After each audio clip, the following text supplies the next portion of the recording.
सन 1674 बाळकोबा अष्टपुत्रे कोंढाण्याची लढाई। सन 1700 बाळकराम अष्टपुत्रे मुघलांचा तख्त फोडला। सन 1721 बाळाजी अष्टपुत्रे यांच्या 1940 अष्टपुत्र्यांची परंपराच आहे अशी समृद्ध। मग या पिढीतच कशी काय लोप पावली ती तुमची समृद्धी? कुठे खुंटली ती वाढ? अष्टपुत्र्यांची 8वी पिढी वरण भात खाईल आणि धाराळूर होय।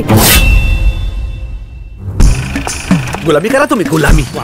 वामन्या वामनराव अष्टपुत्र्यांना वामन्या म्हणून संबोधतोस? तुला कल्पना तरी आहे का तू कोणाशी बोल? गुलाब sir, rose I pluck it from my behind personally. सगळे अष्टपुत्रे मुलखाचे बडबडपट हे जिवंत तरी आहेत, पण तुम्हाला बरे मेल्यानंतर शेकडो वर्ष गप्पा मारायची हौस। तुम्ही मगाशी त्या स्कॉट बद्दल अंमल जास्तच बोललात। घाबरतो की काय मी त्याला? 1751 कळलं। सन 1721 पास करा। सन 1700 महाराज जेव्हा संदुकीतनं ऐकलंय मी एकदा पेटाऱ्यातनं निघाले। अरे विल्यम, गो आता मी म्हणणार आहे तुम्हाला अख्ख्या देशातून सर्वात राहून काहीतरी बोलायला जाऊ नका। ठेवलेत ना मुलाचे नाव भारू, तेवढे देशप्रेम खूप झाले हो। काही छुपे मार्ग असतात देशसेवेचे। मला सांग, देशसेवा करण्याचा मक्ता फक्त तुम्ही लोकांनीच घेतलेला आहे। मी खूप स्वप्न पाहिली देशासाठी। आता मला संघटनेसाठी काहीतरी भरीव असे करायचे आहे। याला पण घेऊन जा रे आजच्या मोहिमेला। द्या ह्याच्या हातात बंदूक।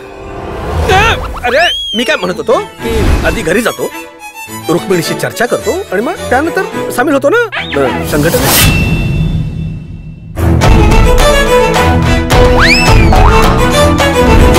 शूरांचं रक्त वाहतंय या धमन्यांमध्ये। तोत्रीत मारी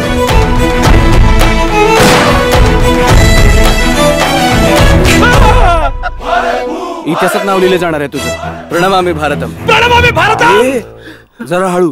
प्रणमामि भारतम।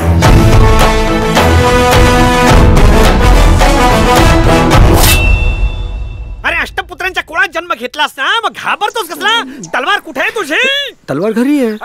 अरे भो, आता रुक्मिणी काय भाजी चिरते का?